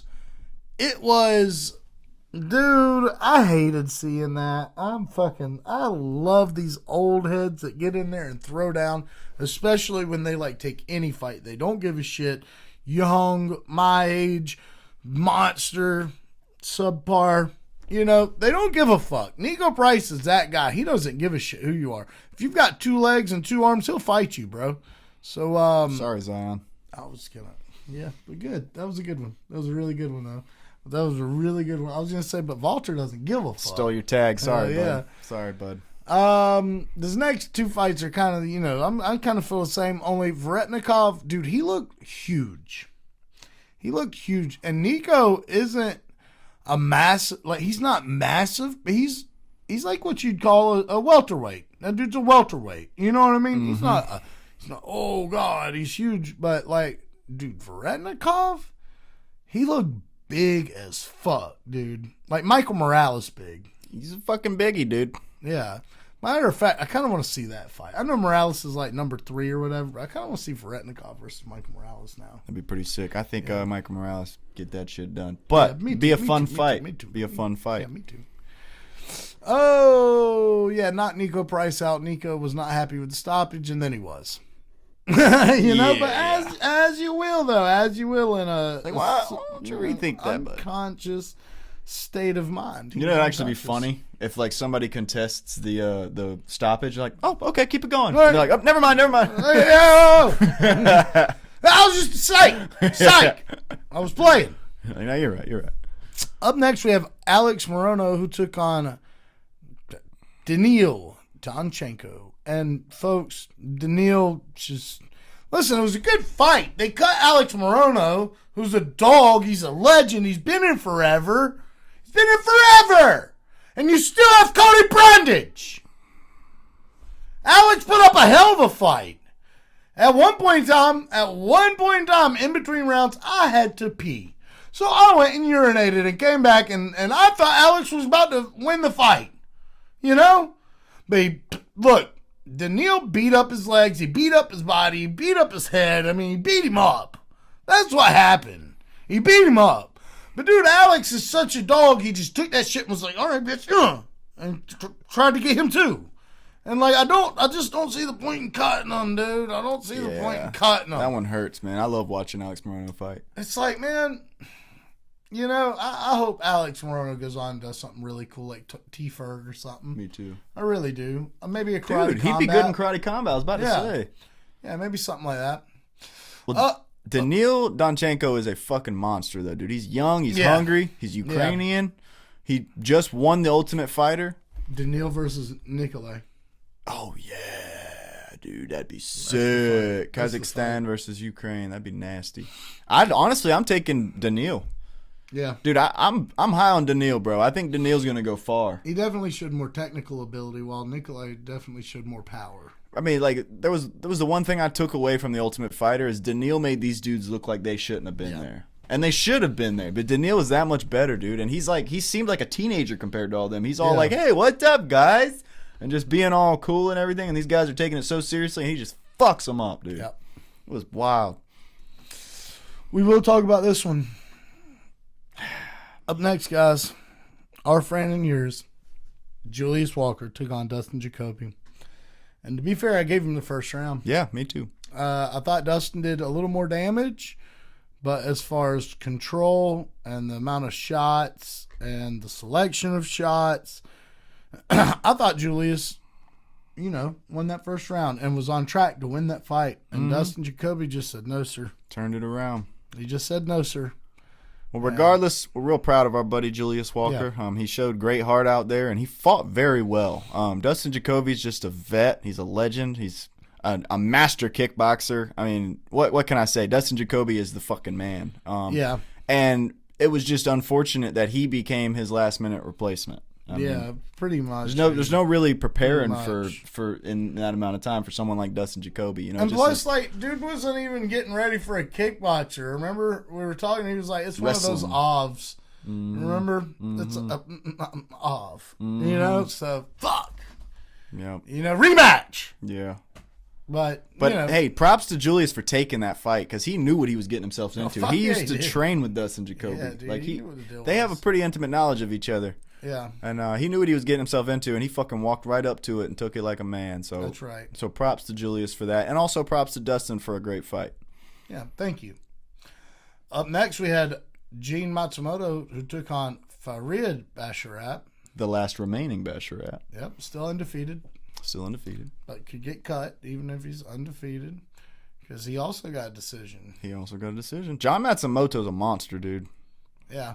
But Farid is just that one level above. Did you give Matsumoto that fight? Watching it? Yes. I'm going to be honest, I didn't actually watch this one. Oh, okay. I didn't, but I was seeing people online, just a few. It's not a lot. It was not a lot. But I saw a few people like, dude, Matsumoto won that. And I was like, dude, did we just watch the same fucking fight? It didn't seem... Look, I can't remember rounds. It's been a little while, and I've done a lot of crazy shit this week. But I remember giving him one round. You know what I mean? Mm-hmm. But I thought Farid... Maybe the first round looked like, oh, shit, this motherfucker is about to fucking finish Matsumoto. So maybe it was the second round. And I was like, oh, shit. And then, the third I gave to Farid. So, I don't know. He looks like he needs to be fighting some ranked opposition himself. For sure. I mean, it was a split decision. It wasn't unanimous. So, there is an argument that John did take it. But yeah, but I was at a birthday party, man. I was eating me some fucking burgers and shit. Dude, I was at a birthday party, too. Dude, you know what's funny? I saw that on your Facebook because I told you I was at a party, and then I looked and I was like, oh, this motherfucker's at a party, too. He didn't even say that. Eating some Mexican food, but damn, that's the best kind of party, baby. Queso. I had a beer. It was like this big. I'm not even kidding. It was like that big. It was like that big. That's how you do it. And I just told him, man, he was like, hey, what you want? And I was like, I want some Dos Equis. And he was like, how big do you want? And I said, big. And bro brought out a fucking big beer. Me size, I drank it all. Sure did. Yeah. You damn near had to use two hands on this motherfucker. I was one of them, huh? Yeah, for real. Hot damn. Up next, we got Mikhail Oleksiejczuk, who took on Marc-Andre Barriault. And by the way, this was a close one, dude. It was. This was a close one. Closer than what people like to give it. I mean, Oleksiejczuk won, but barely. Barriault turned it on towards the end of the fight, and I know that's his thing. But I feel like with just a slightly better game plan, he could have won that fight. For sure. Yeah. For sure. Oleksiejczuk, the boxing was slick, the footwork was on point, but Barriault was just, dude, he was right there with him. Man. He even had him up against the fence a few times, just bashing him up against the fence. And, at the end of the fight, I definitely thought Oleksiejczuk won, but, dude, listen, power bar ain't no fucking joke, bud. Nah, he doesn't get put down very easily. Hey, you know what? Let's skip this next one. We're going to skip this next one because Jailton is no longer with us. Nope. Saw that dude live and was not happy about it either. Up next, we had Amir Albazi, who took on Kyoji Horiguchi. Taylor, why don't you tell? Because you had a splendid experience watching this fight. My brother, I love watching Horiguchi fight. I'm new to the Horiguchi game. I didn't know anything about this guy until he just showed up in the UFC, and he's fucking blowing my mind. First of all, the dude is fast as shit, dude. Yeah. He's got footwork for days. I don't even know if I've ever seen footwork that nice in the UFC. I'm not saying he's got the best footwork. I'm just saying, personally, it it was something I noticed immediately. Like, damn, this dude's fast. Oh, yeah. He's got fast striking, fast footwork. He's good on the ground. We saw that. And, dude, this guy had an awesome fucking call out at the end, too. He's like, who's champion? Is it Van? He's like, I want to fight you! Dude's hilarious, dude, and he wasn't fighting no schmuck, bro. Amir Albazi is that guy. And he made him look like a schmuck. Yeah, he did. I mean, dude, it was like Amir was like a fish out of water against Horiguchi, but Horiguchi was ready for his ass, bro. Dude. I mean, look at that record, man. 36-5. Who else has that? He was like 2 steps behind. Jeez, man. Like I'm a huge Horiguchi fan. More than just a step behind. I agree. Horiguchi, I'm going for you like every time now, dude. I need some Horiguchi shorts. I for sure do. Wait, he gotta get some custom ones. Call him up. I'll call him. Hey, you gotta drop that price, dog. I'm not paying $150 for no fucking shorts again. I'm gonna tell you that right now. So Horiguchi, hook me up, brother. Yeah, call him up. Up next, we had Mario Bautista, who took on Vinicius Oliveira. Man, you know, I'd have took Mario Bautista. By the way, I'd have took Mario Bautista, and I'm glad he got a finish. I'm very glad he got a finish. This dude's he's disrespected in the bantamweight division. I don't know about underappreciated. He hasn't been around the top, the elite, long enough to be, underappreciated. But, I'm glad to see him getting a finish. Man, this kid belongs there, man. And the UFC, as we see with Jelton, they don't give a shit, big dog. You can be at the top of you all you want to, big dog. If you ain't putting on cool shit, your ass gotta go. It's almost like they saw that in the back and like maybe heard some executives talking, and they were like, you know what, dude, you gotta fucking kill this guy, like murder. So, Vinicius was talking about how he was hurt going into it, or else he'd have been way better. I just don't see that being the case. I really don't. I know the kid's great. I know he's really slick, but Mario Bautista, he belongs at the top. What are they going to do with Sean O'Malley and Mario at the top, dude? Are they just going to dodge each other? They trained together for a long time. They may still train together. I don't know, but Mario, he's from that gym. They might just have to fight, dog. Might. I mean, UFC don't give a fuck. Mm-mm. I mean, remember not Ante Delia and Tom Aspinall. They're friends, but they've never like had to fight. But Marab and Aljo, they wouldn't fight. The UFC was like, fucking fight him. And they're like, no. He's like, do it. No. Yeah. Like do it. Yeah.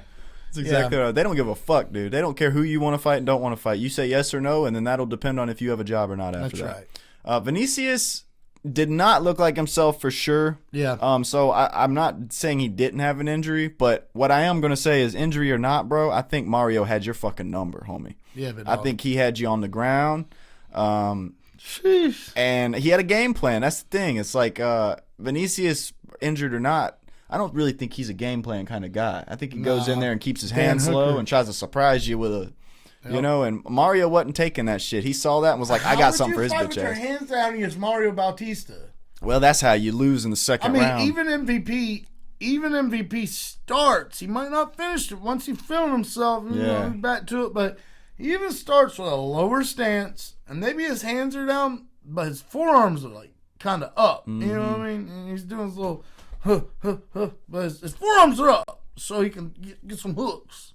Some underhooks. Yep. And drive off that shit. Speaking of MVP, did you see his recent interview? Yeah, he's upset. He thinks the UFC's mad at him? He think they're upset with him. Because they gave him Sam Patterson? Mm-hmm. But they homies, though. They are? Mm-hmm. I didn't know that. MVP and Sam. Sam Wise. Yeah, they be homies, though. But, MVP, and you know what? He said it. He said, I think they're upset with me because I haven't been getting finishes and they've paid for a product but aren't getting what they thought they were going to get out of said product. And maybe he's not wrong, but he's still been putting on good fights. Oh, yeah. I don't give a fuck if he finishes anybody, bro. I'm tuning into MVP. Yeah, dude. That's a masterclass in striking, bro. I'll watch it every time. I don't give a fuck about that. There's people that don't like that. That's crazy to me. Yeah, I think they're fucking stupid. That's crazy, dude. It's superhuman. And those same people will tell you that Israel Adesanya sucks. Yeah. They will. They will, dude. They must not remember Izzy's fucking dominant run. They must have forgot. They must have fucking forgot. Yeah. That man held that belt for a long time, okay? You know, his brother held the featherweight belt, too. Izzy's? David Onama. Oh, wait, that's Izzy's brother? Mm-hmm. David Onama. No fucking way. Yeah, but he's like 290 pounds, 315 pounds. He never held a featherweight belt. He just claims he does. Oh.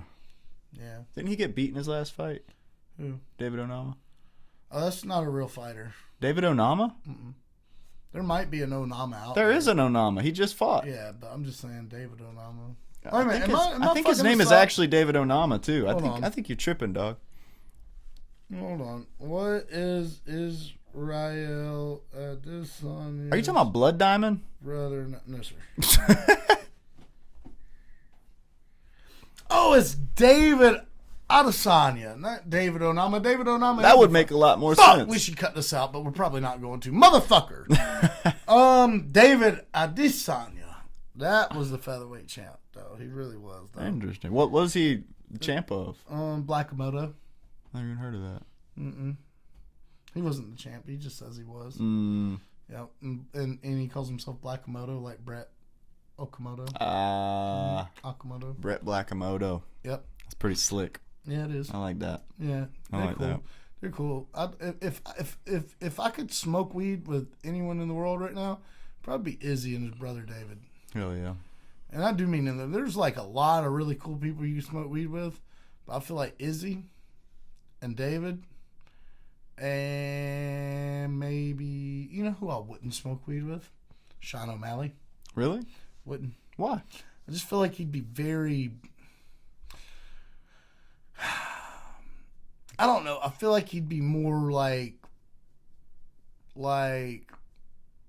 selfish with space and time. And I don't know how else to explain that other than when you smoke with some people, you're supposed to smoke just the same way you drink a beer, right? You want to unwind, you want to relax, you want to chat shit with the boys. And maybe that would happen. I feel like that would happen for sure. But I just feel like the slightest inconvenience and he'd probably tell you to stop whatever that is you're doing. And it'd be like, bro, you understand that this is my time and space as well, right? I can see that. I don't know that. I don't know. I'm imagining. This is just my opinion. I love Sean O'Malley. He's one of my favorite fighters. You know who I'd like to smoke with? Kevin Holland. Yeah. I think that'd be a fun time. Yeah. Yep. Yeah, I really Hit me up, Kevin. Let's go hunting. Smoke some weed, brother.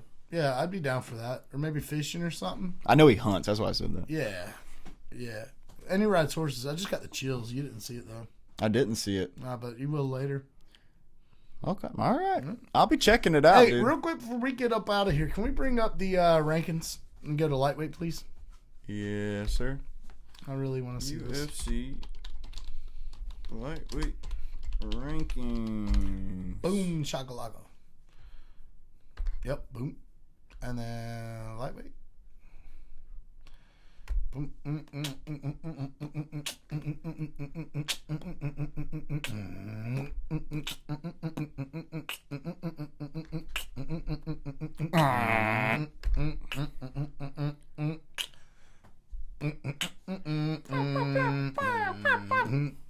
Okay, so in the top 15 at lightweight, who do we see Quinlan Salkield beaten? Benil Dariush. Does he beat? Well, I was actually going to say that, but let's start at Perez Zion. Do you think he beats Perez? No, I don't actually. You don't think so? Mm-mm. I think that's 50-50. I don't think he beats Perez. You don't even think it's 50-50? I could see it being close to 50-50. If I was betting, I'd say Perez. Just because, dude, Perez is like, he's the next dude, man. He's coming up. What about Manuel Torres? I do think he could beat Manuel Torres. What about Michael Chandler? I do think he could beat Michael Chandler. I think, honestly, anybody could beat Michael Chandler at this point. And that's no disrespect to Michael Chandler. Michael Chandler might beat that dude. That might be the fight. I feel like Michael Chandler's at the end, bro. That might be the fight. Maybe it is. Salkield versus Chandler? Maybe it is. Damn, maybe good fight, dude. Maybe we should be doing this. Benil Dariush? Yeah, I feel like he beats Benil. Yeah. And I used to really like Benil. Fiziev? No, I don't think he beats Fiziev. Morikano? That's a 50-50 in my eyes. I don't think so. But, I mean, Moicano, 70-30. I feel like Moicano comes into fights sometimes a little too high on himself, and he underestimates his opponent, and that's why he loses. I think he does have the BSD, skills. Though? Yeah. He like murdered him. Well, he does have the skills. It's just, I don't know. Sometimes they don't show up. Hoovy? No. No, I think Dan Hooker? Yes. I know. I'm sorry. I don't think so. Game Right? No. No, me either. Patty Pimblett? No. Me either. BSD? I'm just going to say no for the rest of these. There's I no. think he could maybe beat BSD. I don't think he's beating any of these guys. Like 70% BSD, 30% Quinlan. I think BSD crucifixes his ass and elbows him to death. That's what I think. I don't know, dude. I think if he could He's do got it some grappling, big dog. I think if he could, yeah, but not like BSD. Shit. I think if he could do that to Dan Hooker, he could definitely do that to Quillen Salkill. Yeah, none of the other guys.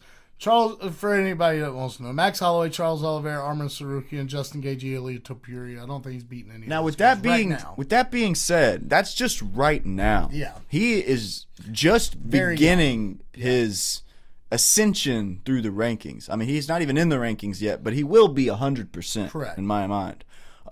So that's not to say that he couldn't gain the skills to beat all these motherfuckers by that time. But see something. as of right now, I think he's a little too early in his career to be taking on people like Patty Pimblett or Armin Sarukian for damn sure. Yeah, dude.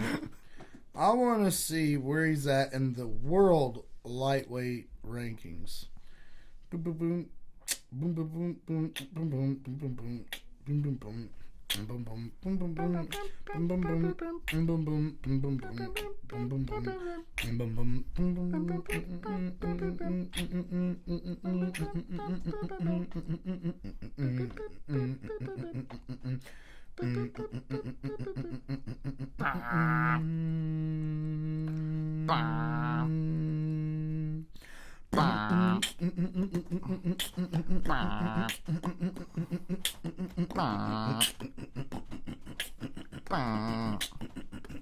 Okay, let's see.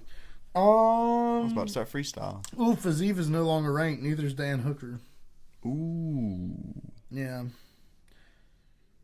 Damn. They got Joel Alvarez at number 11. That's weird. Yeah, even though I do think he is good enough to be ranked. Oh yeah, that dude's good as hell. Yeah. Just I don't know how he got there so fast. What about Ignacio Bahamondes versus Quinlan? I think Quinlan's got that. I was pretty He's number 24, by the way. really. Yeah, I'd like to see. You know what I'd like to see out of him? I'd like to see him fight Ludovic Klein, Alexander Hernandez, or Nazim Sadikov. Those are the. Did he already beat Nazim Sadikov? Oh no! Now we gotta look. I don't know. He might have just beat that dude, bro. Little side message here. Where the fuck is D-Rod? I don't know. I've seen some rumors about that. Well, About him being in jail in Mexico. maybe. That's all rumors though, and that was from Sean Strickland's mouth. So, you know. Yeah, let's Take that as you do will. a little goog, bro. But yeah, D-Rod, dude, is nowhere to be found. I mean, he's not on social media anywhere. Hadn't posted nothing. He hadn't been at any UFC fights. Hadn't been talking, doing interviews. Nobody's talking about him. Where is Daniel Rodriguez? It's a very interesting thing to think about. Is he in the jailie? Is he in the pen? It's unconfirmed, but as of late 2025 and early 2026, there are unconfirmed reports and social media rumors suggesting UFC fighter Daniel D. Rodriguez has been held in a Mexican jail since August 2025. That's what I thought. Sheesh. That's what I thought. He's not training very much in there. Oh, he's probably training a lot. You think so? In a Mexican jail? Who's Have he you ever fu- seen them motherfuckers? Yeah, hell yeah. I mean, no, but who the fuck? Oh, maybe not like. who the fuck maybe- knows what they're doing in a Mexican jail? I meant like strength and cardio. Well, of course, but that's Yeah. not training, bro. That's just Yeah. working out. I mean, maybe like finishing knockout sequences or something. Yeah, just practicing knocking people out. Like, Yeah, bring the fuck next it. one in. Yeah. There's probably some badass dudes in the Mexican jail, big dog. Oh yeah, no, they probably got a whole fight club going on and Yeah. everything, and he's the champion of it. But Yeah. But even though that doesn't match up to Give me UFC. your cake, bitch. Damn Well, right. ladies and gentlemen, we appreciate you. We love you. We thank you kindly for tuning in. If you don't mind, do us a big favor. Click that like button. Hit subscribe. Give us a follow. Share. Tell a friend to tell a friend that friend needs to watch his friends what he's watching about when they watch Oddass podcast. That's right. That's what you need to tell them. Because we said so just a little bit. Pretty please. And thank you. I couldn't have said that better myself, brother. Thank you, man. Thank you, man. We're really hard on that shit, though. Yeah. Hey, listen, it's been a pleasure. As always, thank you for tuning in. And we will see you next time on the Oddass Podcast. Odd Boys out.